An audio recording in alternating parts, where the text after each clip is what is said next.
क्या नहीं हो सकता है हमारे बिहार में? अगर मौत ज्यादा होने लगता है तो हम उसे डेटा में जोड़ना ही छोड़ देंगे। अगर वैक्सीनेशन में पिछड़ने लगेंगे तो भी कोई बात नहीं, हम झूठा वैक्सीनेशन डेटा को जोड़ देंगे और दिखा देंगे कि हम सबसे आगे।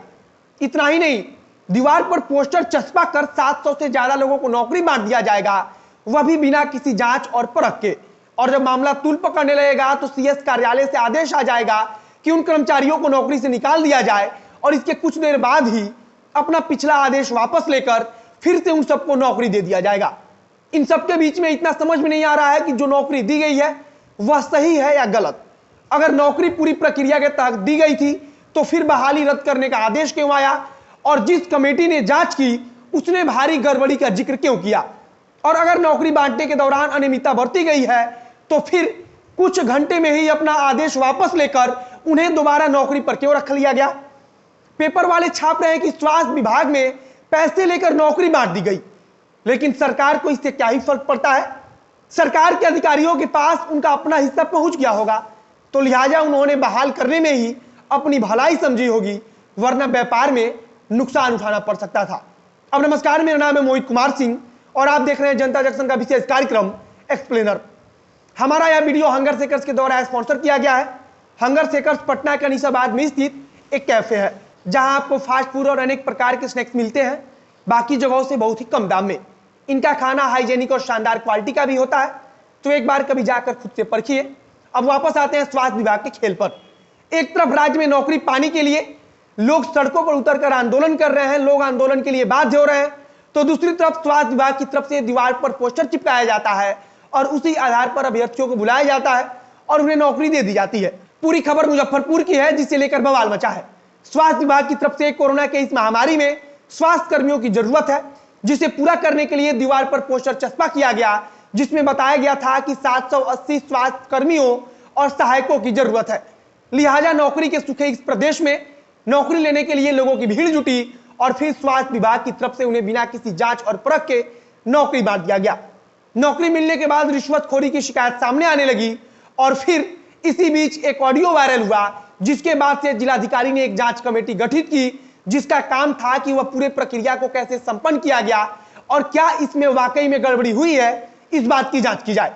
जिलाधिकारी की तरफ से जांच टीम को जांच के लिए भेजा गया, तो उसने बुधवार को अपनी रिपोर्ट पेश करते हुए बताया कि नियोजन की प्रक्रिया में भारी गड़बड़ी हुई है और इस आधार पर जांच कमेटी की तरफ से अनुशंसा कर दी गई कि इस नियोजन प्रक्रिया को रद्द कर दिया जाए। जिलाधिकारी के पास जब रिपोर्ट पहुंची तो उनकी तरफ से सरकार के पास इस रिपोर्ट को भेजा गया, जिसमें कहा गया कि बहाली के दौरान जमकर भ्रष्टाचार हुआ है और इसी आधार पर उन्होंने सिविल सर्जन पर कार्रवाई करने की अनुशंसा की। जिलाधिकारी की तरफ से साफ कहा गया कि नियोजन प्रक्रिया के दौरान मेरिट और अनुभव तक का ख्याल नहीं रखा गया है। उन्होंने यहां तक कहा कि नियोजन की जो प्रक्रिया थी वह पारदर्शी नहीं है, जिससे शक और बढ़ जाता है। उन्होंने आगे कहा कि इस नियोजन प्रक्रिया में स्पष्ट है कि गड़बड़ी हुई है।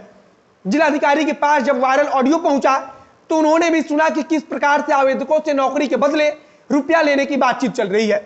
जब मामला बढ़ा तो गुरुवार के दिन इनकी नौकरी को समाप्त कर दिया गया, लेकिन जिन स्वास्थ्य कर्मियों की बहाली हुई थी वह अपनी नौकरी को लेकर अड़ गए। उनकी तरफ से इस बात का विरोध होने लगा कि उनकी बहाली को क्यों निरस्त कर दिया गया। जब स्थानीय प्रशासन पर दबाव बढ़ा तो 20 घंटे के अंदर ही उनके तरफ से अपने पुराने आदेश को वापस ले लिया गया, जिसमें इन सभी स्वास्थ्य कर्मियों को हटाए जाने का फैसला लिया गया था। सीएस कार्यालय की तरफ से आदेश आया कि इनकी नियोजन को फिर से बहाल कर दिया जाए। अब सवाल यह उठता है कि जब जांच कमेटी ने नियोजन के दौरान भारी गड़बड़ी की बात कही है, तो फिर स्वास्थ्य विभाग की तरफ से कार्रवाई की जगह पर मामले को गोल गोल घुमाया क्यों जा रहा है?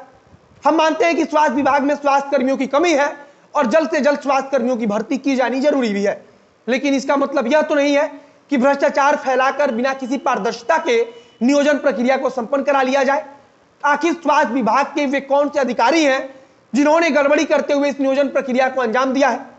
जिलाधिकारी प्रणव कुमार की तरफ से पहले कहा गया कि नियोजन प्रक्रिया के दौरान पारदर्शिता नहीं बरती गई, जिससे स्पष्ट होता है कि इसमें गड़बड़ी हुई है। लेकिन जिलाधिकारी प्रणव कुमार ने यह भी कहा कि किसी भी व्यक्ति ने बहाली प्रक्रिया में गड़बड़ी की शिकायत की ही नहीं है। अगर गड़बड़ी मिलती है तो दोषियों पर कार्रवाई होगी। अब नेता प्रतिपक्ष तेजस्वी यादव ने भी मुख्यमंत्री नीतीश कुमार से इस मामले को लेकर सवाल पूछा है, उन पर एक प्रकार का तंज कसा है। कुल मिलाकर मामले में कहीं ना कहीं गड़बड़ी हुई है, लेकिन नियोजन प्रक्रिया में गड़बड़ी को मानकर पहले उन्हें हटाया जाना और फिर बिना किसी कार्रवाई के ही उन्हें वापस लेना हमारी व्यवस्था की कार्यप्रणाली पर गंभीर सवाल उठा रहा है। फिलहाल इस वीडियो को यहीं पर समाप्त करते हैं। आगे जो कुछ नई जानकारी आएगी उसे हम आप तक पहुंचाते रहेंगे। वीडियो को आप शेयर कीजिए, अगर फेसबुक पर देख रहे हैं तो पेज को लाइक कीजिए, और अगर यूट्यूब पर देख रहे हैं तो चैनल को सब्सक्राइब कीजिए। बाकी मिलते हैं फिर बहुत जल्द अगले वीडियो में। कैमरे के पीछे खड़े हैं पीयूष चौरसिया और मैं मोहित कुमार सिंह। बहुत बहुत धन्यवाद।